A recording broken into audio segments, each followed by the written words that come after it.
जाडो महिनाभरि कसले किनेर दिन्छ? कसैले दिँदैन बुढो मान्छेलाई। ज्याकेट मात्रै 3टा छ। ल यो त झन् झ्याप्पै छ। अनि बिरामी भयो भने यसो उसो केही भयो भने कसले गर्नु त बा? त्यतिकै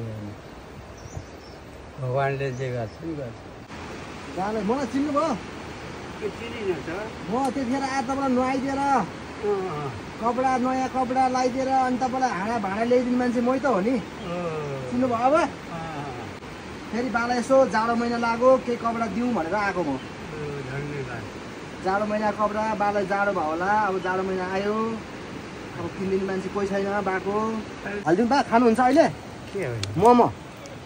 अहिले पछि खान्छ हो यतिकै राख्नुहुन्छ त अहिले? ल यो मोमो छ, मोमोको झोल पनि छ यहाँ है बा?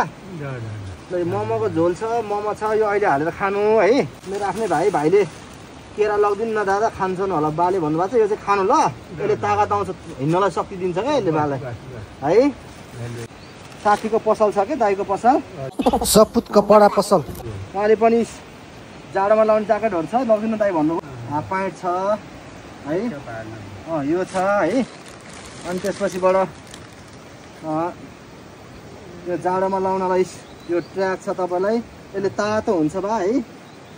यो छ जाडोमा लाउनलाई समाउनु। अर्को पनि ट्र्याक छ, यो छ जाडोमा लाउनलाई, फेरि लाउनु है। थुप्रै छ। अब तपाईँलाई जाडो महिनाभरि कसले किनेर दिन्छ? कसैले दिँदैन बुढो मान्छेलाई। ल ज्याकेट छ, यी झ्याप्प यो लगाउनु, तातो हुन्छ है बा। त्यसपछिबाट अब कुन छ ज्याकेट? यहाँ ज्याकेट मात्रै 3टा छ।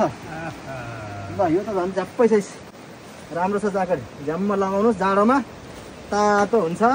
अलि धेरै जाडो बढी लाउनु, यिनीहरू चाहिँ ठिकै जाडोमा नि हुन्छ। यो चाहिँ धेरै जाडो भएपछि यो लगाउनु है बा, धेरै जाडोमा लगाउनु। त्यहाँ ल्याउ त, त्यहाँ पनि छ कपडाहरू। अब यसलाई यहीँ हालिदिउँ बा अहिले? ल म यसमा हालेर हालिदिन्छु यो होइन बा।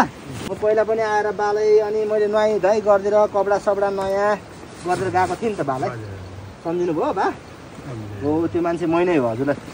मलाई अहिले पनि यसो याद आयो बालाई। त्यो राख्नु त, म अर्को उतापट्टि राख्नु त, यतापट्टि यी छेउमा राख्नु अहिले।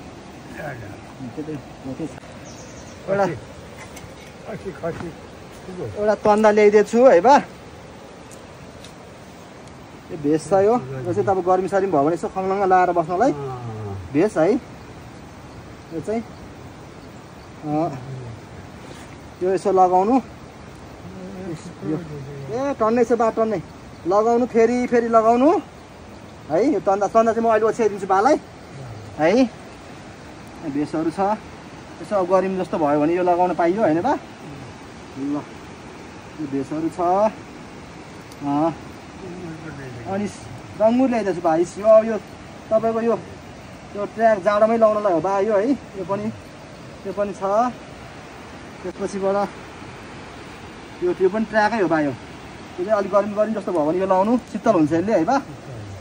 यो तपाईँ अब एकछिन बाहिर निक्लिनु बा, म हल्का सफा गरिदिएर त्यो कार्पेटहरू ओछ्याइदिन्छु है बा। म सफा गरिदिन्छु है बा, यसो सफा गरेर यो ओछ्याइदिन्छु, कार्पेट ओछ्याइदिन्छु बालाई है। अहिले यहीँ खादिन्छु मेरो कपडा, तन्दा चाहिँ ओछ्याइदिनु पऱ्यो, साह्रै बिजोग भएर छ। सरखारले पनि यसो हेरेर बालाई यसो यहाँनिर एउटा कुटी जस्तो बनाएर राखिदियो भने बिचरा उमेर पनि बुढाको गाह्रो भइसकेको छ। सोनी ल्याइदिएको थिएँ बुढा मान्छेलाई। ल बा अब त्यति भयो नि, अलिकति सजिलो भयो नि त्यहाँ बालाई। धेरै बेर बस्नु पाउँदैनौँ, नत्र बालाई म अझै सफा गरिदिन्थेँ है। त्यहाँ बस्नु त बा? ओछ्यानै बस्नु, ओछ्यान त्यहाँ कार्पेट ओछ्याइदिएको छु मैले मुनिबाट। अनि म आएकोदेखि कोही आयो कि आएको छैनन् बालाई यसो हेर्नको लागि? कोही आएको छैनन्? कोही आएको छैन। ए आफ्नो आफन्त कोही छैन? एउटा दिदी पनि मऱ्यो होइन? दिदी पनि गइन्। अब कोही पनि छैनन् बाको है बिचरा बालाई। अब कसले गर्नु त खै, यस्तो हालत छ। अब अनि बिरामी भयो भने यसो उसो केही भयो भने कसले गर्नु त बा? त्यतिकै भगवानले जे गर्छ नि गर्छ। भगवान जे गर्छन् है। अब हामीले त बा यसो कहिले काहीँ अब फुर्सद टाइम भयो भने यसो बाला आएर हेरेकै छौँ। मैले पहिला नि बाला आएर सबै गर्नुपर्ने गरिदिएर गएको थिएँ। अहिले पनि आज शनिबार पनि थियो, अनि जम्मै त एकछिन भनेर निक्लेको, फेरि त्यहाँ अर्को ठाउँमा पुग्नुपर्ने एउटा त्यहाँ मामाले कहाँ जानुपर्ने छ भन्नुभएको थियो। एकछिन भयो नि फुत्त पसेर बालाई भेटेर त्यो पुरा कपडाहरू चाहिँ त्यो जाडोमा लाउने कपडाहरू छैन होला बालाई, त्यो धेरै गनाइसकेको कपडाहरू फालिदिनु रोग लाग्छ त्यसले भाइ है। त्यसले त्यो नलगाउनु। अहिले मैले ल्याइदिँदा तपाईँलाई पुग्ने जाडो महिनाभरिलाई पुग्ने ल्याइदिएको छु। 1 वर्षमा नि लगाइसक्छु। 1 वर्षमा नि लाइन नसक्ने ल्याइदिएको छु त्यो कपडा छ है। मोमो खानुहुन्छ होला भनेर ल्याइदिएको छु। भाइले केरा पठाएको त्यो ल्याइदिएको छु। अनि एकजना दाइ अशोक भाँडा पसलले, अशोक भाँडा पसल मेरो तर्फबाट पनि 200 रुपियाँ लगेर देऊ बालाई भनेर पैसा पठाउनु भएको छ है। ल अशोक भाँडा पसल त्यो मेरो पसल छेउकै भाँडा पसल हो, उहाँले चाहिँ 200 रुपियाँ पठाउनु भएको छ। ल खानेकुराहरू किन्नलाई केही किन्नलाई पैसा छ बासँग अहिले? के किनेर खानु र बाटो मङ्गटा किनेर खाउँ पैसा छैन। ल ल बा यो पनि राख्नुहोस्। ल कपडाहरू पुग्ने गरी ल्याइदिएको छु है बा।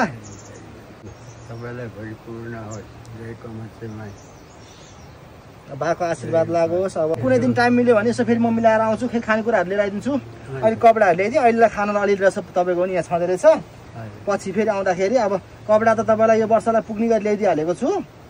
हामी चाहिँ अब लाग्छु बा अहिले। ल राम्रोसँग बस्नु है बाबा। ल ल हस् बा लाग्छु है त। ल हस् ल आज अलि म हतारमै छु कि बा छु है त हामी। ल ल राम्रोसँग बस्नु, त्यो खानेकुराहरू ल्याएर त्यो पनि खानु, कपडाहरू चेन्ज गरेर लगाउनु है बा। ल हस् यस्तो खोला छेउमा बस्नुहुन्छ बा, त्यहाँनिर खोला त ठुलो छ है पुरै। हामी चाहिँ मामा भान्जा गएर यसो हेल्प गरेर सहयोग गरेर आइयो बालाई।